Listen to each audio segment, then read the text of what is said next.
Hello, everyone. My name's Howard Stone. I'm a candidate for mayor of Provo. I came to Provo over 30 years ago after serving a tour in the United States Air Force and serving an LDS mission afterwards to be a student at BYU, where I finished my undergraduate degree and master's degree in public administration. I've seen a lot of change in Provo over that time. I have witnessed the first tearing up of University Avenue when we ripped the old trolley tracks out of the middle of the road. The tearing down of the old JCPenney store and the Five and Dime to being replaced by the New Skin building. And also the story of how the city fathers passed on University Mall, being originally a place where the old Sears store was on Freedom Boulevard by Smith's. And it would have gone for a few blocks that direction. Seen a lot of things. Seen the growth of BYU, student housing, of the city, of industry. Seen the impact of Word Perfect on our community, seen the impact of Novell and Ray Norda on our community, and Alan Ashton at Word Perfect, and all the spin-off technology and businesses that were created as a result of their foresight and ingenuity to bring to pass these wonderful corporations with many wonderful jobs, paying salaries that families could, that breadwinners could raise a family on, frankly. And through that time, I've seen the decline of industry. I've seen Word Perfect get sold off. I've seen Novell decline, and eventually it's been sold off. And I've seen the decline in, frankly, the rise and fall of our economic machine through this time. And I've seen the loss of our retail stores as well through this time. I've seen the birth and demise now of the Provo Town Center Mall. I saw how George Stewart, a previous mayor 3 mayors ago, kicked that off, and it was built up, and now the stores are moving out, and we're losing traction. I watched how Lewis Billings was going to bring Target and some big box stores to South Provo and move the golf course to put them in across the street from Novell. And during that transition, as he left office and Mayor Curtis came in somewhere, we slipped on a banana or the ice, and that all slipped away from us.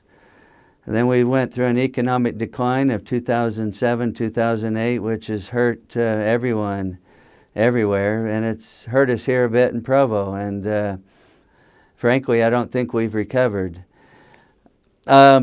Anyway, growing up in the Midwest with Midwest values, came to town, to Happy Valley here, met my wife. We both finished our degrees at BYU. She became a school teacher, and I became involved in the software industry and business, and we just decided to put down roots here and make a go of it for our family. And we have seen, we have just loved living in Provo. We have not lived in any other city but Provo. We've lived in different areas of the city, and we've seen a lot of change and growth in those neighborhoods. And I've been involved, we as a family have been involved with different organizations and service through the years. My wife and I both being returned missionaries and serving at BYU in various capacities. And in the LDS Church, we've served the Freedom Festival and other events, First Night, the Olympics with the Olympic torch coming through Provo, the Latin Festival, and other similar type events in the area, just pitching in where we could to make Provo and the county a better place. We are vested in the community and have a desire to see the best for Provo in years to come, and I'm making myself available to serve in the capacity of mayor, that I might bring to pass or bring to bear my work experience and education and life experience to make Provo a better place. I think we're chasing our tail. As I said in my introduction, I witnessed the first teardown of University Avenue when we took the trolley rails out of the street. And the trolley used to run up to Heber and also up to Salt Lake from downtown Provo. But I understand General Motors went coast to coast back in the late 50s, early 60s, and bought out all the trolley companies coast to coast, so that we'd all have to buy a car. You can cough. As I attended the meetings 12 years ago concerning the bus rapid transit proposed plan at that time, it was a much different plan.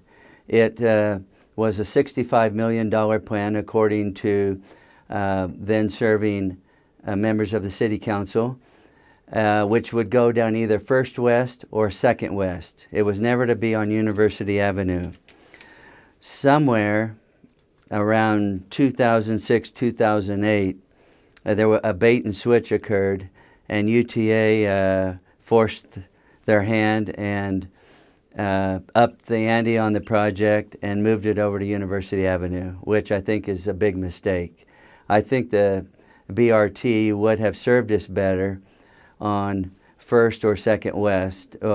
First West was taken out of the equation when New Skin expanded their building, so it would have served us better on Second West, but that's rather a moot point at this point. We're going to have to deal with the aftermath of what BRT is going to bring.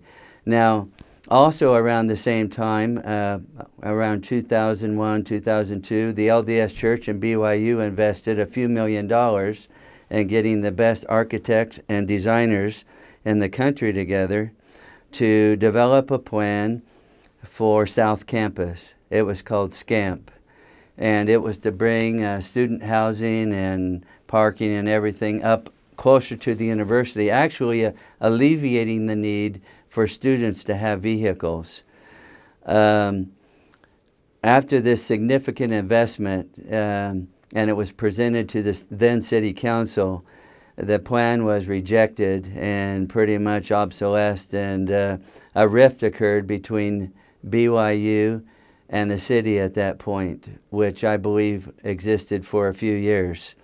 These two things are the causes, I believe, of problems that we're incurring today. We are now in a fix mode because of past decisions which maybe were not made in our best interest. Now we have predatory towing going on all hours of the day and night.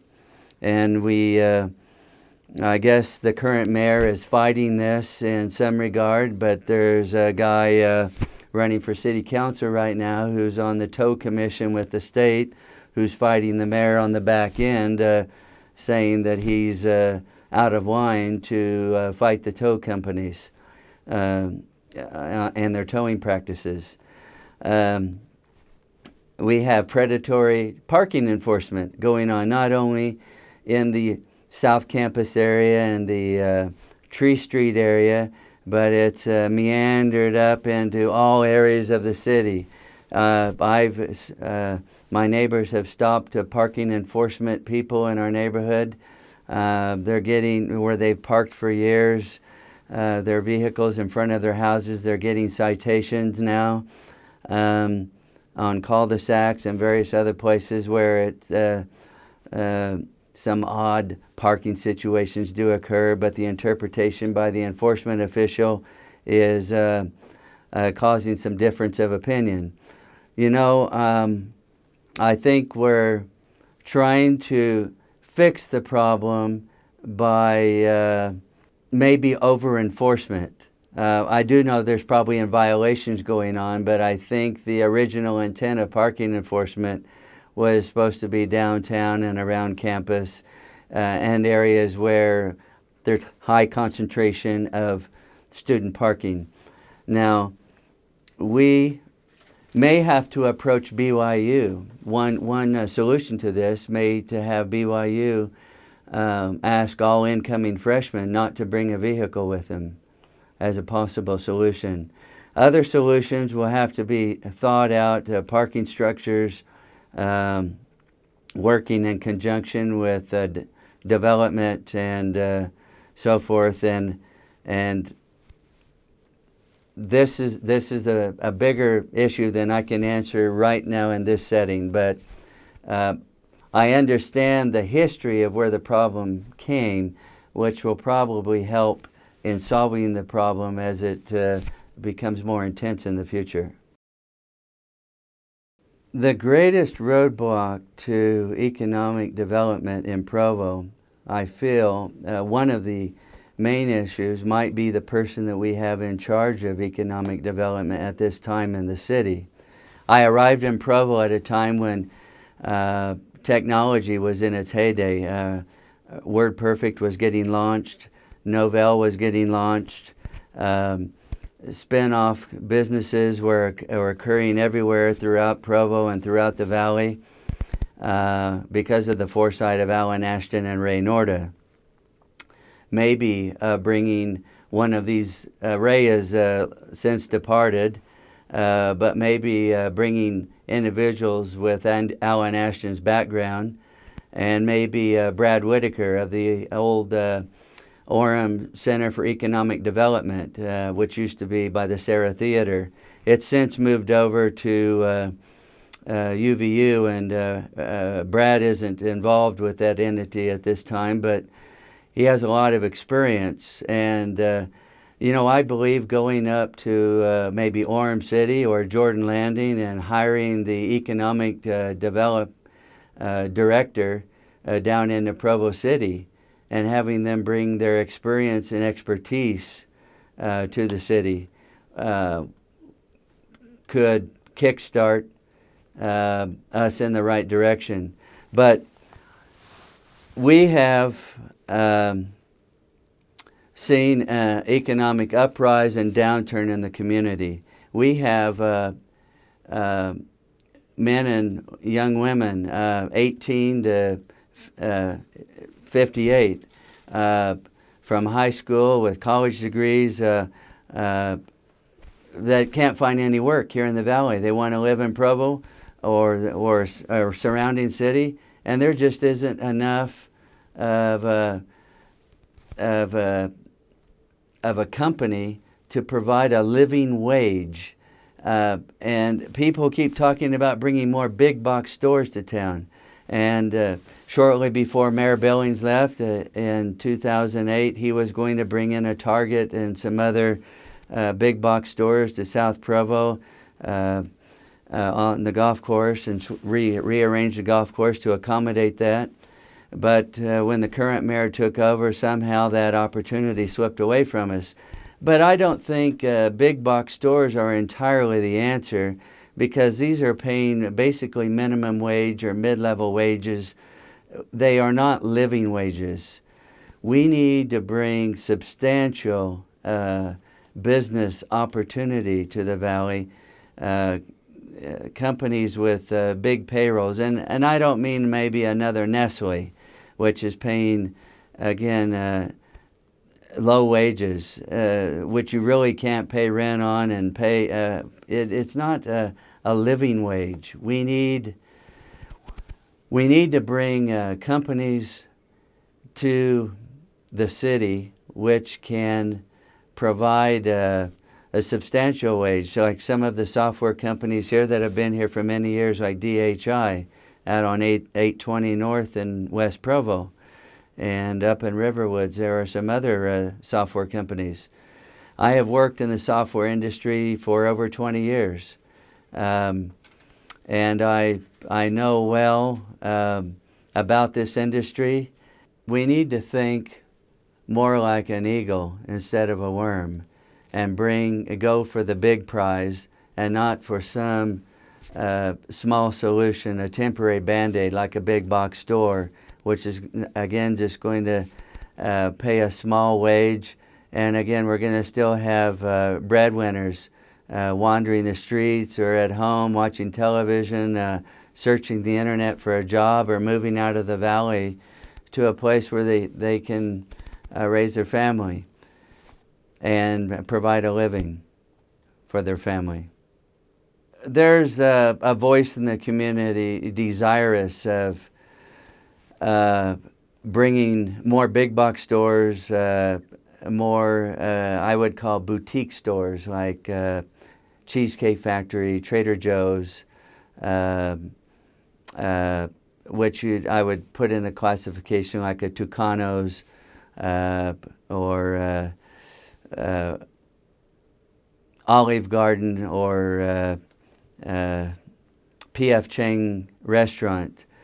About 16 years ago, I had an opportunity to serve as a neighborhood chair here in Provo. And during that time, slightly before that time, Smiths acquired 10 acres of land out on West Center Street, just on the other side of the freeway at about Geneva Road.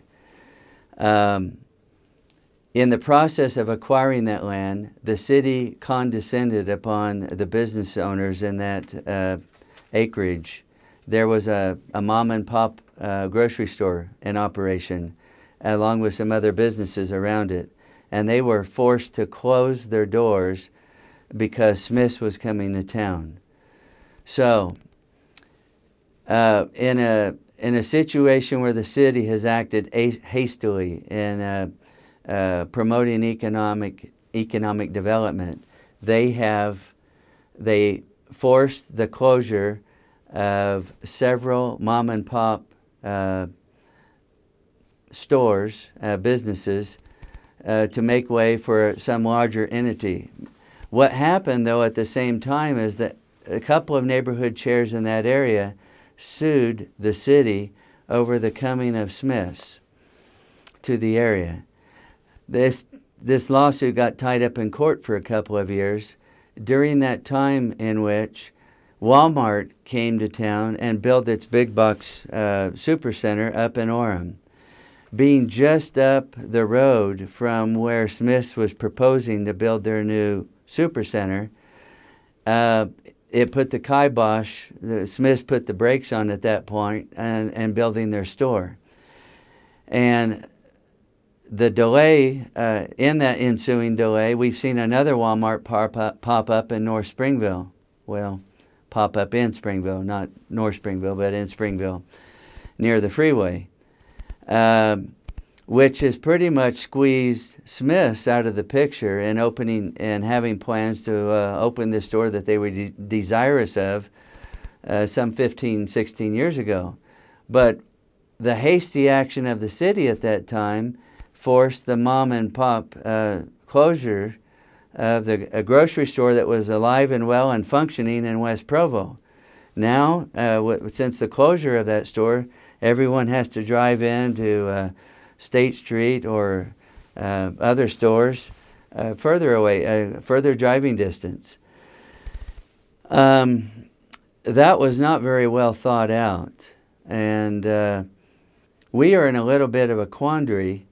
We've created a little bit of a quandary as a community as a result, and some of the decisions we've made for economic development. So,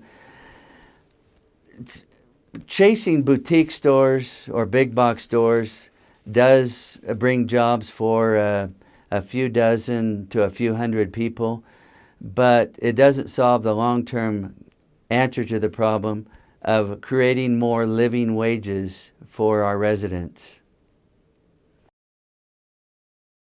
There is no question that using social media henceforth will be an important tool in any administration that takes over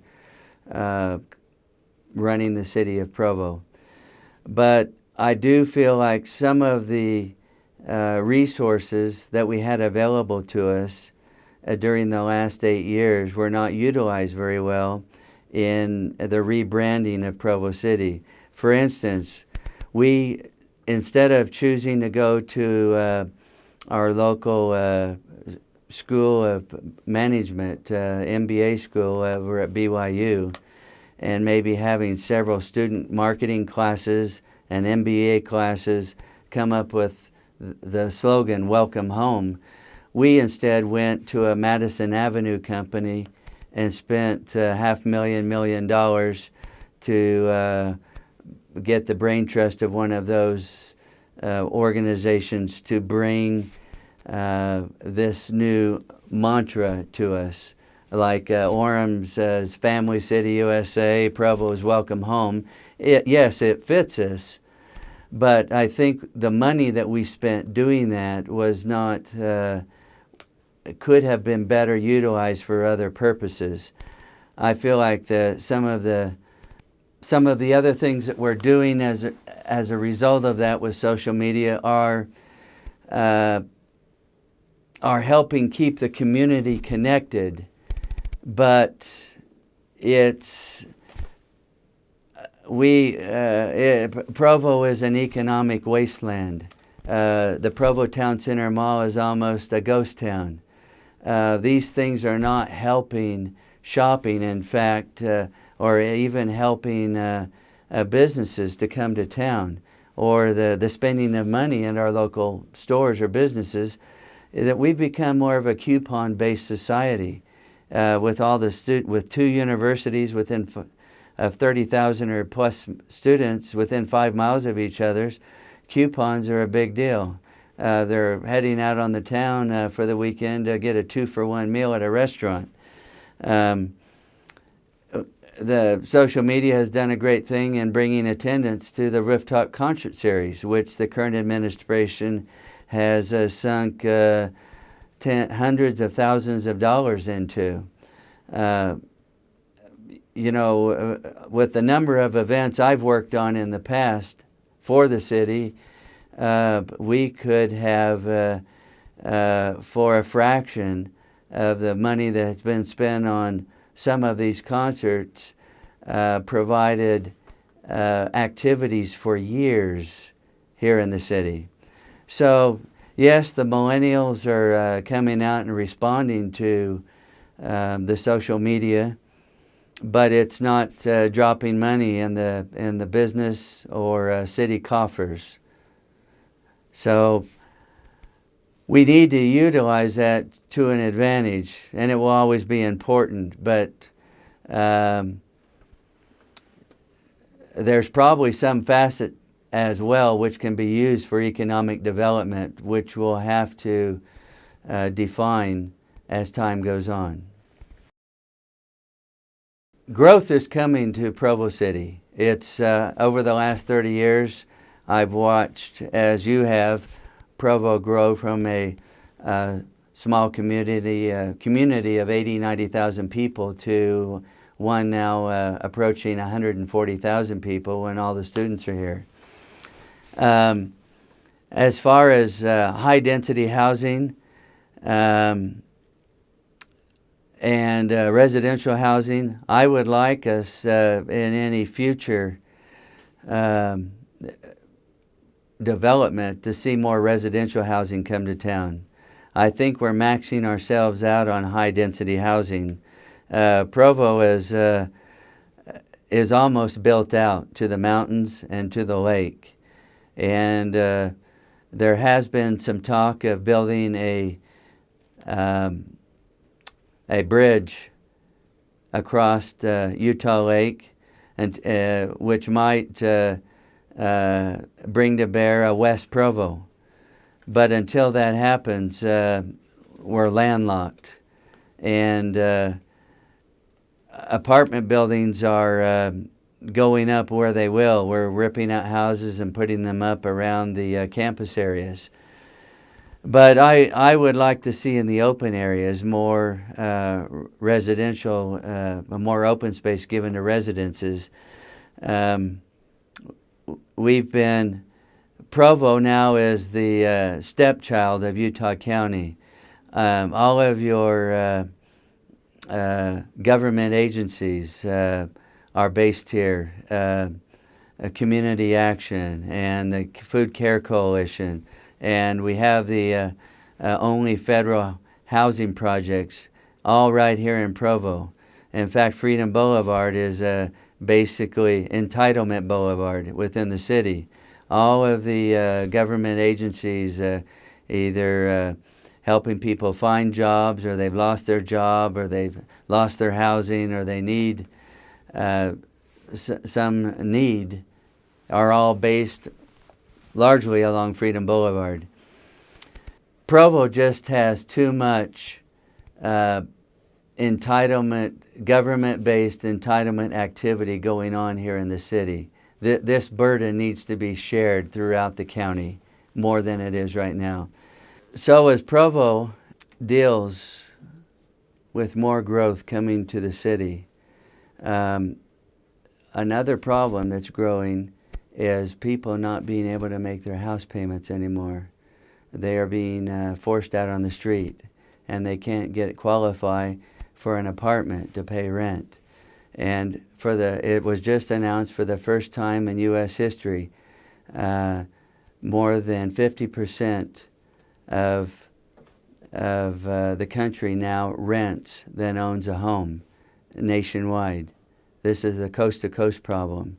So Provo is not the only one dealing with this issue.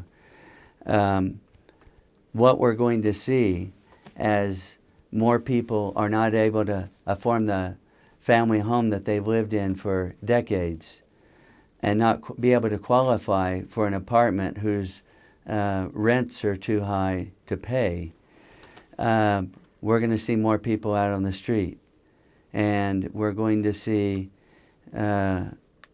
more depression and mental illness, and people on medications, and people trying to overcome their depression with other stimulants that are available in the community that are not legal to purchase.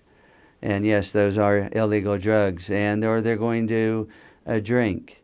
We have a growing problem of alcoholism in the area. And all of our rehab facilities around here are full. Even the $100,000 facilities are full.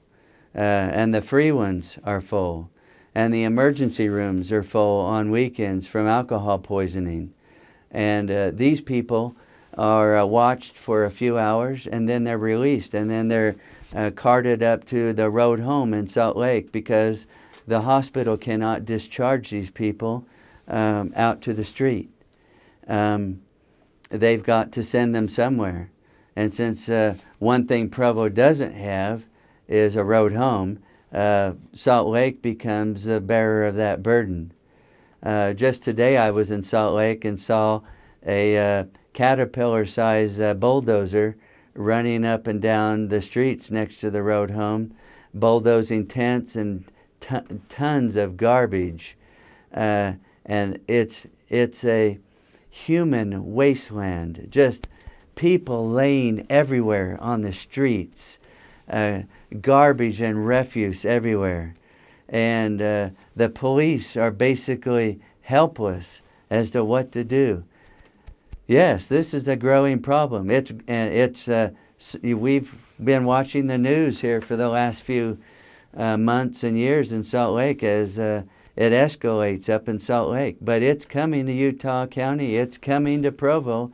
And by the way, it's already here, and it's growing.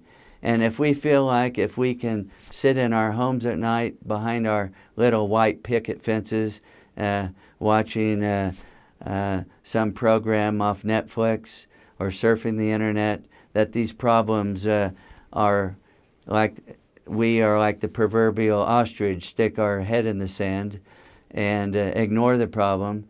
If we don't acknowledge it, it's not there. We kid ourselves.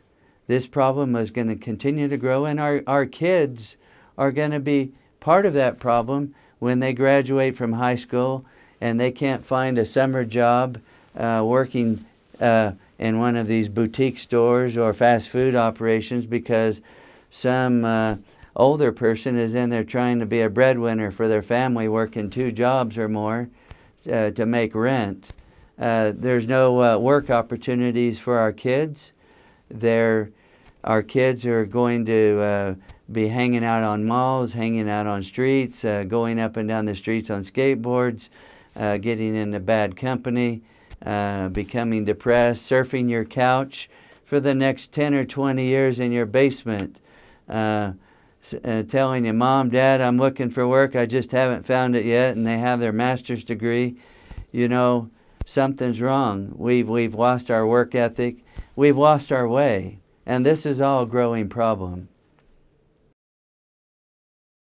Concerning the west side development of Provo, we have an opportunity here, and I believe there's been some foresight in previous administrations, as they've also noted this is an opportunity for Provo, especially around the airport and airport expansion and the feeder roads that come into the area to bring commuters who will be using airport services. It will be important to have good roads to bring these visitors from out of the area into our airport. So we have an opportunity to use the airport as a shining star to develop the west side of Provo around. However, I think some mistakes have been made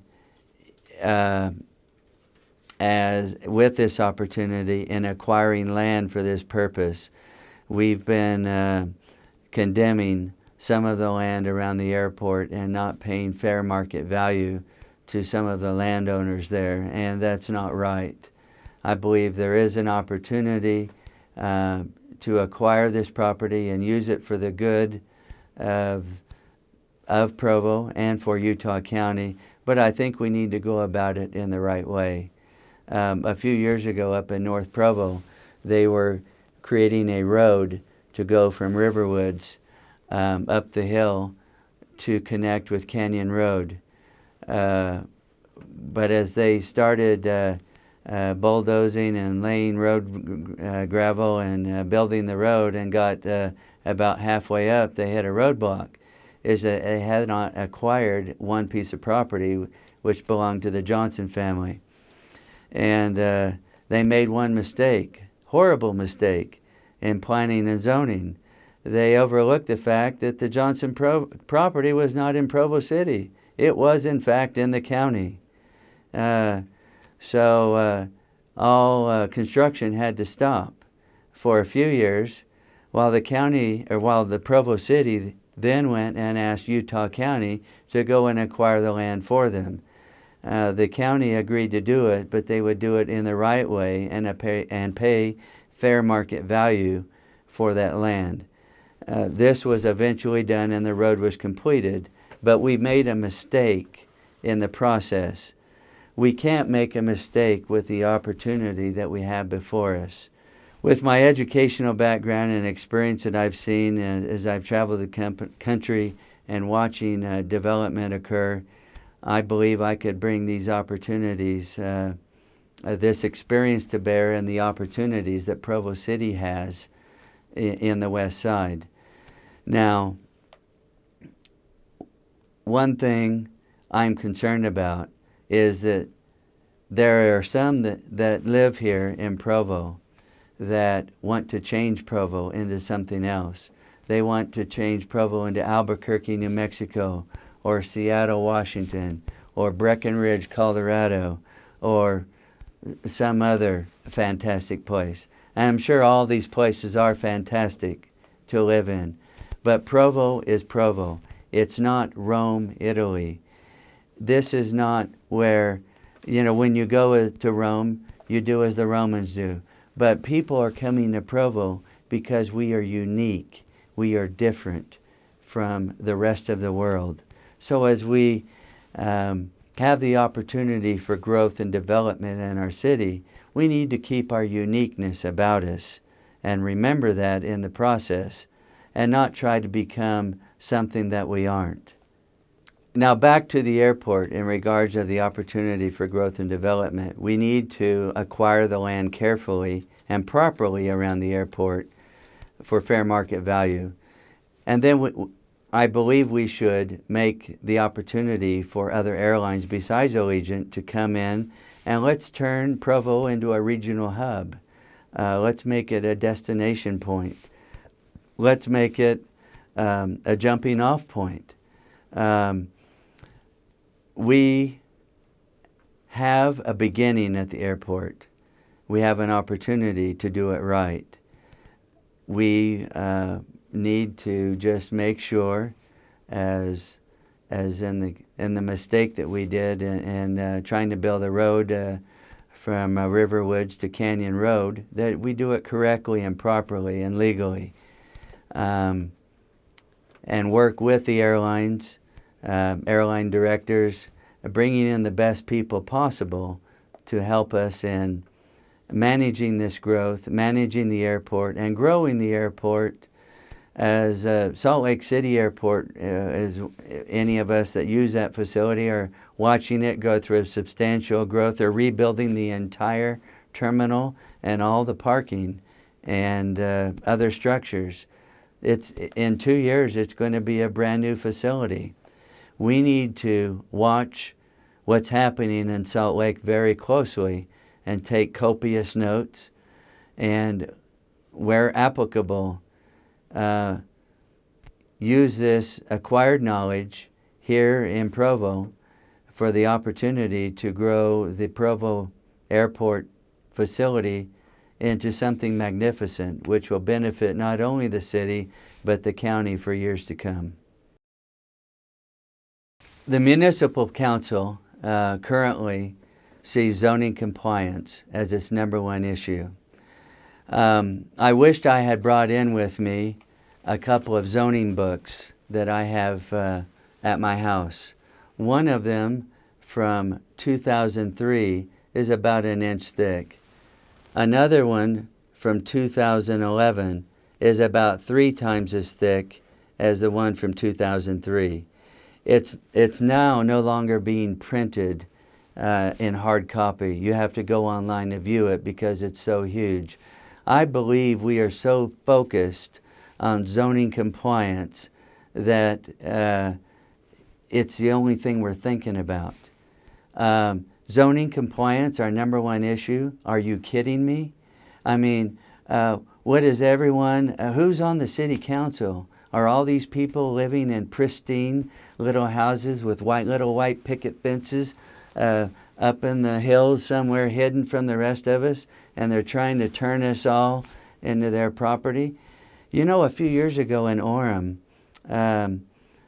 there was an elderly lady living on Main Street at about 12th North on the corner, and she no longer had a substantial enough income to water her lawn. So she quit watering her lawn so she could make her monthly expenses. Well, a police officer driving by Orem City extended zoning enforcement at that time to police officers. So a police officer driving by the property saw the yard was brown, and by city code at that time it was out of compliance. They went up to the door and arrested this 80-year-old lady and drug her off her porch, and in the ensuing mayhem that followed, she was injured, and she was taken down and booked into jail and arrested for this non-compliance to this ordinance. Well, no sooner was this arrest made, it hit the national wire, and famed LA Attorney Gloria Allred's on her doorstep promising to represent her at no charge. And Orem is in the national spotlight from coast to coast for arresting what? An 80-year-old lady who couldn't afford to pay her lawn, and she was doing all right otherwise. Is zoning enforcement going to go to the point? Our community is getting older, and it's also getting younger. We've got two extremes going on. Are we going to enforce ourselves to the point that we're putting ourselves in jail for brown grass? I know of an incident 15 years ago where a neighbor turned in another neighbor for having a little tall grass around his fire hydrant. The rest of his yard was immaculately mowed, but around his fire hydrant he hadn't yet clipped it, and it had grown up to just below the little nozzles where you attach the fire hoses. And he was turned in for that. Are you kidding me? I do know there's some extreme things going on. There's people packing students into houses. But let me tell you another story. Back in 2003, under the then city council and a council member at that time, Dave Connect, they had a requirement that no more than 3 unrelated people could live in a house. Well, that was not being enforced in 2003. And it was a big issue, and it was talked about in meetings. Should it be 3? Should it be 4? Should it be 5? Should it be 6? Some of the people up in Indian Hills have 10-bedroom homes and wanted to rent a bedroom out to every student when they went on missions, or they were just getting old and wanted company. Well, when we weren't even enforcing 3, the city council moved upon itself and changed the regulation that no more than 2 unrelated people could live in a house. And then they went out and started enforcing this for a few years. And then they realized that it was overreach. And a few years ago, they went back and overturned it from 2 back to 3 because they realized it was overreach. We know up in the tree streets that the neighborhood a few years ago, 15 years ago, was overrun. Most of the houses were vacated by their owners and that still owned them, but they were renting out all the bedrooms to students, and students were parking everywhere on the streets and on the lawns and wherever they could park. But anyway, the houses were full of students. Well, that neighborhood got itself together under Ray Christensen, then neighborhood chair, and others, and they sued the city. And they won the right to go back and turn these homes back into family residential homes. And there may be some neighborhoods where, I don't know if the neighborhood itself did a little overreach, but they have brought back families to that neighborhood and revitalized it. But it was a neighborhood doing it for itself. It was, when we can't talk to our neighbor and we're turning our neighbor in, when some problems where we've got an elderly neighbor, where if a few of us just pitched in and went down the street and helped that person out, we could avoid them falling into noncompliance.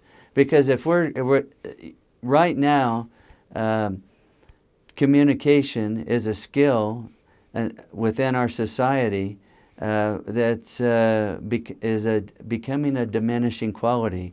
A lot of us are walking around with our heads in our phones. We don't even look in the crosswalk both ways to see if it's clear. We just assume and step out and walk across the road, and we are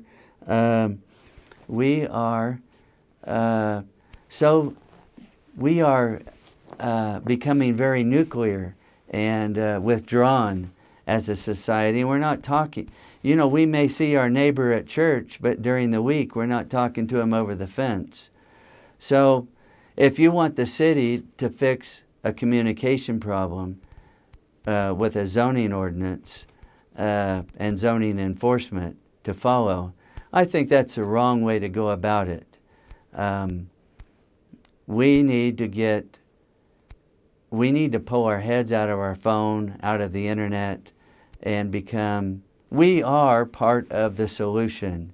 We cannot overlook this as part of the solution, being personally involved. Now, there are going to be some situations where it's going to be a little bit more sticky, and we're going to need the legal arm of the city to correct a zoning problem. But zoning enforcement should not ever be our number one issue. Economic development should be our number one issue. Bringing jobs on livable salaries for breadwinners to keep families in our community strong should be our number one issue. I believe if we had more families earning a living wage, it's like a story I heard a few years ago from a church leader. There was a picture of a house, and on the other side there was a picture of a world, and they were back to back, and this person then tore the picture up into pieces, and by doing so they said, put it back together. Well, there was a young girl here, and she took all the pieces and put it back together, and pretty quick. And the person that tore up the picture said, "How were you able to do that so quickly?" And the little girl responded, "Well, I just put the home together, and it solved the rest of the problem. It put the world together." I believe if we can fix our homes with living wages and a good economic development program, we're going to fix our families, we're going to fix our community, and it's going to bridge out from there, and we'll be that shining hill, city on the hill that everyone's flowing into right now because we're different and unique from the rest of the world, but we'll remain that way.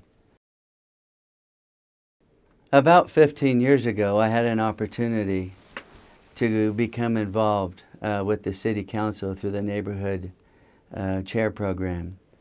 And what I observed is some neighborhoods in the city got a little more attention than other neighborhoods. And if you will, I felt like our neighborhood was a stepsister to some of our neighborhoods to the north on the other side of the tracks. As I watched the neighborhood program, being involved with it and the area representatives and so forth, and becoming more intimately involved with the city council people, and through other events and service opportunities I was involved with in the community, I saw the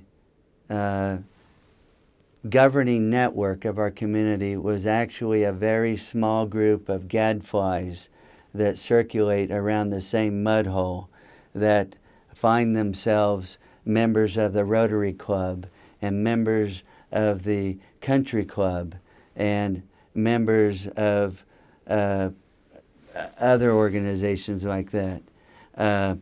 I think I heard a saying once, I was at a pancake breakfast a couple years ago watching the balloons go up, and a member of one of these clubs said, we find the opportunities, this other group advertises the opportunities, and we just go do the opportunities. So I have watched the city council people go from not having any office space at all, just a council chambers, we used to call it. And they would meet and discuss and issues that were at hand. And I watched it grow from a council chambers, and they've taken the existing administration building and grown it into office space for each one of them, with their own desk and phone and voicemail. And I don't know if they've got their own assistants now, but it just looked to me like things were getting out of hand.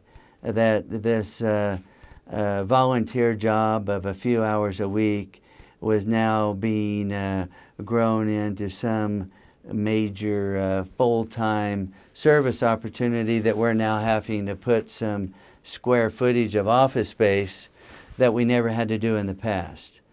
Now, if there's a real need for that, well, fine.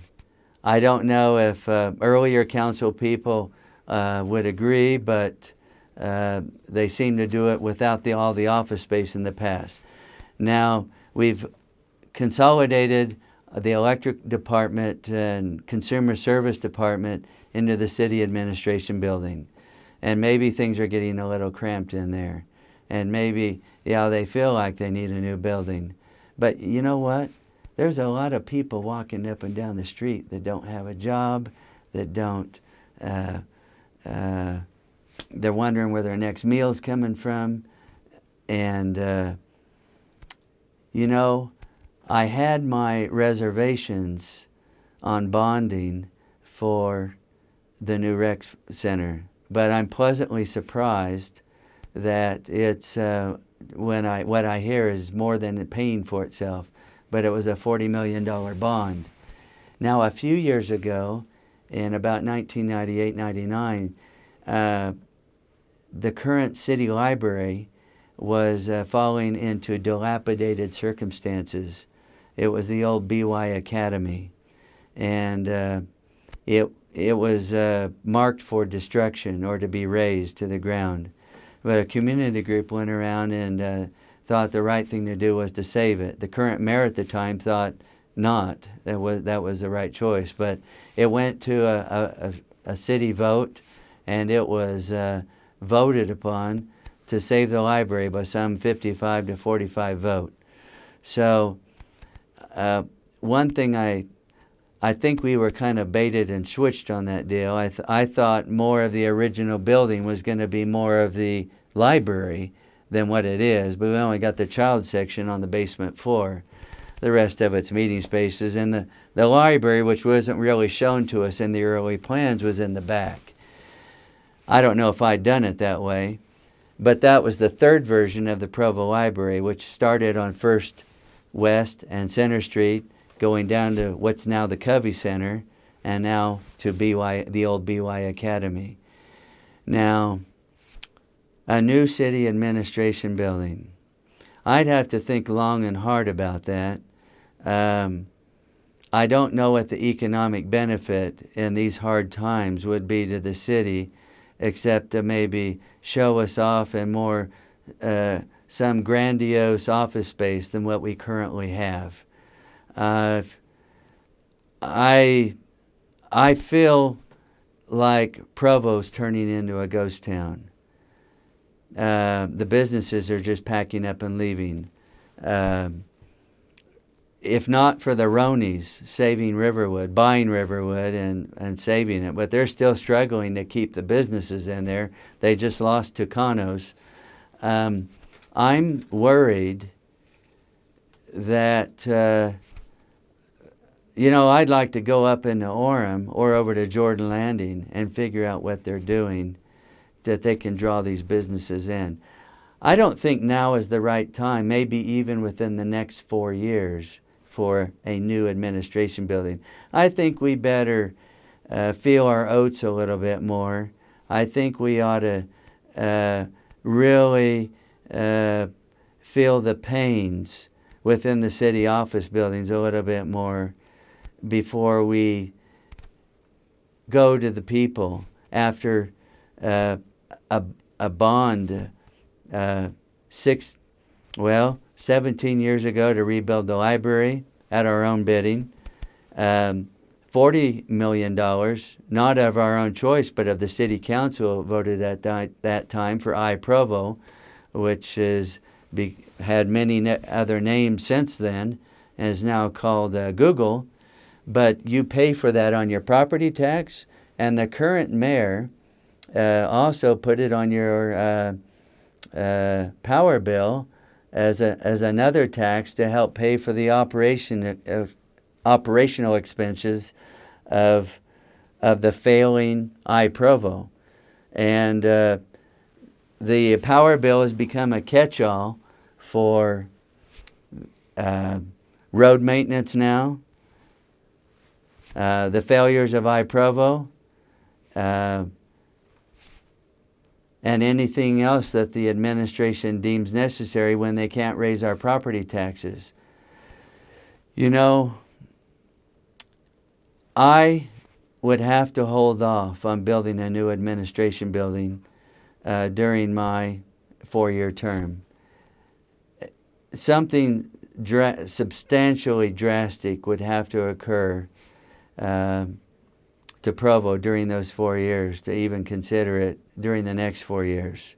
I think we ought to just utilize the resources that we currently have and adapt as best we can. Provo is a shining city on a hill, but we are in dire straits. We are suffering economically.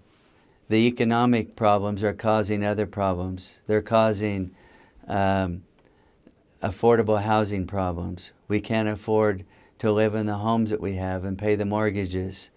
If not for the federal bailout programs, some of which have been a joke to get involved with, and HARP programs to refinance your mortgages when you're underwater. And even at that point, people can't afford to pay their mortgages. They're forced to go get an apartment and rent. But rents now are becoming more expensive than mortgages. So we are in dire straits. The economic problems and the lack of affordable housing causes the problem of not being able to pay the rent or the mortgage that we currently have, is causing, is filtering down into families, is breaking families apart. We are getting depression, mental illness, opiates are being, and Xanax and other drugs are being prescribed by the likes of Wasatch Mental Health and its subsidiaries around the county to keep people sane and docile. So we're seeing more anger issues in the community, in the country. People are frustrated, and the frustration is being felt here in Provo. If we, the few that still have our homes and have the means to provide a living for our family, continue to ignore the problems that are escalating around us, we're kidding ourselves. This is just going to continue to slide downhill in a fashion at an exponential rate. We're going to see Provo become West Valley. We already have elements of West Valley here in our community. We have gangs. They say we have dozens of gangs based here. We see their markings around the valley and around the city. If we have 34 neighborhoods here in the city, and each neighborhood has its own set of issues and problems, and there's economic issues that range from neighborhood to neighborhood. There's a social stratification, a lot like in India, where they have the caste system, where you have the rich and the poor. We have it here in Provo. We have a rich and poor area all over. We've got north and south, east and west. Any way you cut it, we've got all kinds of issues related to that. We've got looking down our nose at other parts of the city. I've heard stories that some people thought when they were driving down University Avenue and hit University Parkway, they were entering Springville, because they spend so much time up in North Provo shopping over at the University Mall that they rarely come down in the middle of the city. I think that's ridiculous. We need to pull together as a community. If you think any one of these 10 people running for mayor is going to solve all of our problems, you're kidding yourself. I don't know that I can solve any of our problems, but I have a lot of background and experience that tell me that I have experience in dealing with these issues. In fact, to some of the issues that we've discussed, I'm working right now in the inner city in South Provo as a inner city missionary for the LDS Church. We get people coming in on Sunday looking for a night or two off the street, looking for food, looking for clothing. It's the problems that are facing us are beyond the resources of the community at the present time, the resources of the church, the resources of community action, and even some of the service agencies. I challenge any of you to go down to community action and just do a mock scenario for yourself. Ask someone for help. Go over to the transient bishop office at Deseret Industries and just create some scenario. Ask for some help. You're going to find that help is not as readily available as you think. You have to go through a screening process. You have to prove yourself to the people that you're talking with that you economically qualify. You have to basically humble yourself to a point where you feel naked in front of this person trying to get help. And I'm telling you, everyone out there listening to me, that this is a growing problem. It's not going away. The fact that zoning enforcement, zoning compliance has been the number one issue of the City Council, we've been way off the mark. We need to realize that our families are falling apart. We need to find out why. We need to find a way. We're bleeding economically. We need to all pull together. We've got to pull ourselves out of our elitist dispositions. I'm not saying give half of what you have to the poor. I'm just saying bring your experience and knowledge and wherewithal to bear to help the current city fathers, your city council, your whoever you elect as mayor, in this endeavor that we might once again prosper as a city. Well, in summary here, this is not a popularity contest. This is not high school where we're going to elect the most popular person in the student body, or the homecoming queen or homecoming king, or most likely to succeed, or most likely to do anything. Or this isn't at the university, you're the student body president of a big university. This is serious business. We're dealing with people's lives and their livelihood. We need to come into this with a sense of humility and a sense of passion and desire at our own sacrifice, at our own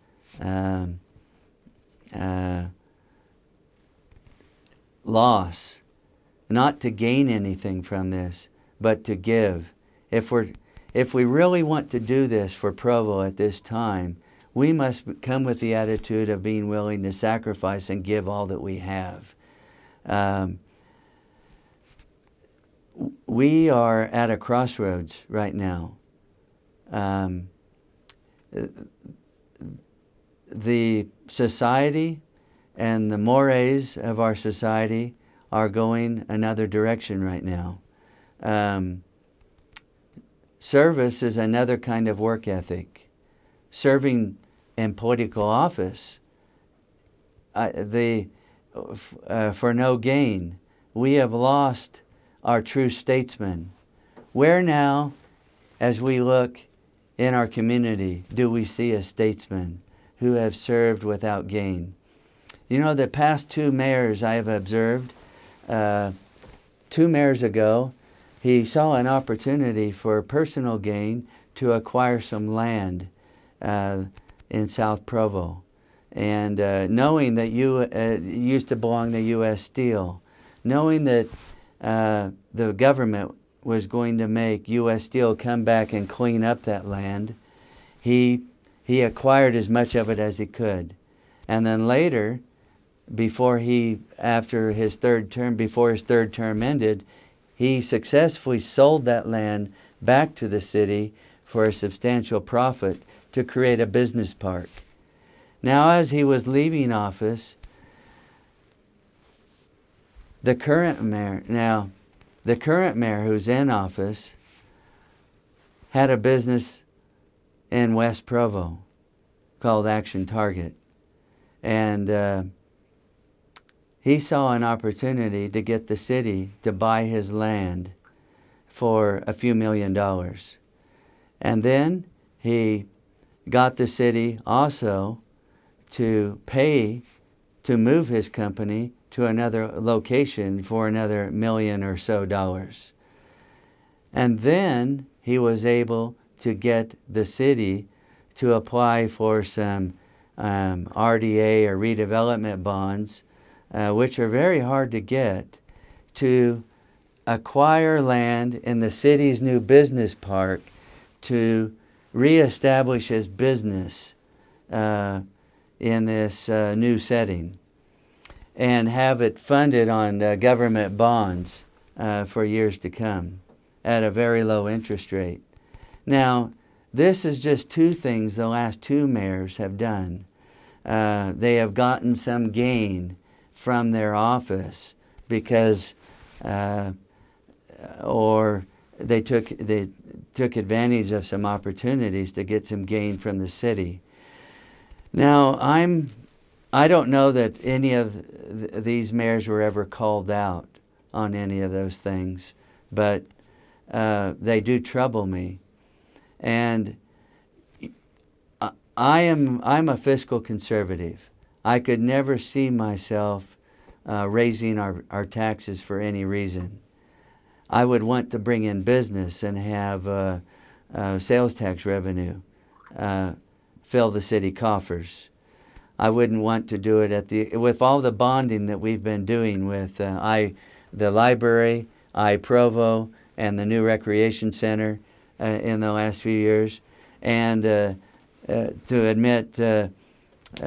also throw in with the Provo $40 million bond, that administration probably ran another $40 million off the books.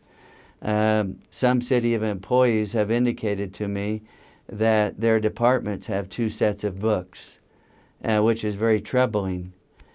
So if we have a public set of books and a secret set of books, that's very troubling.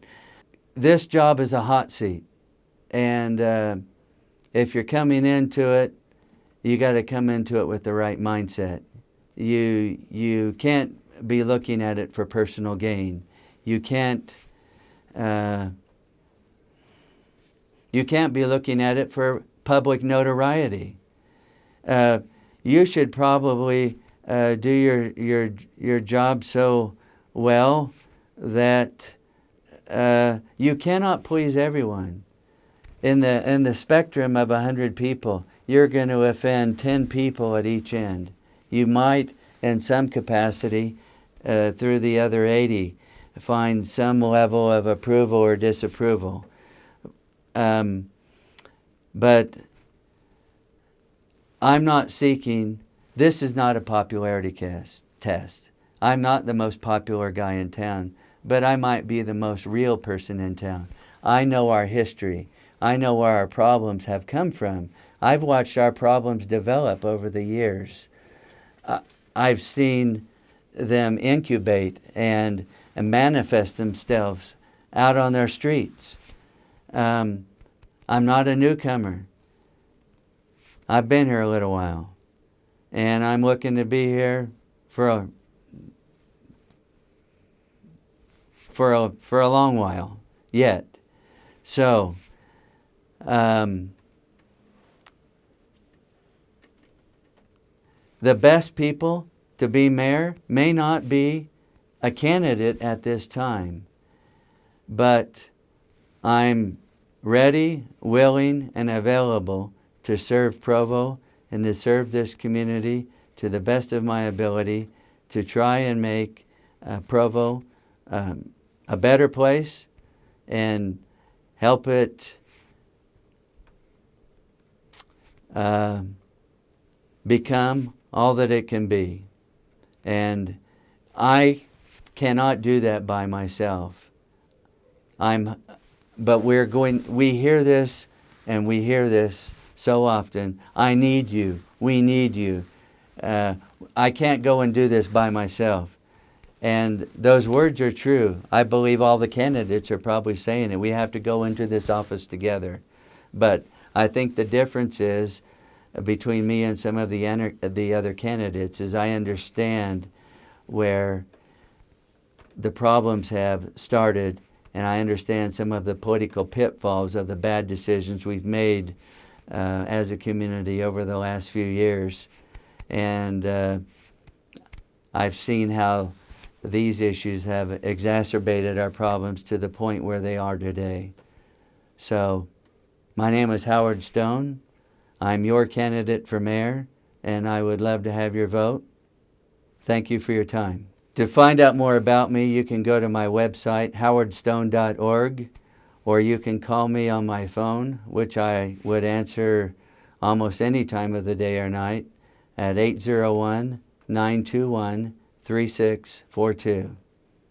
Thank you.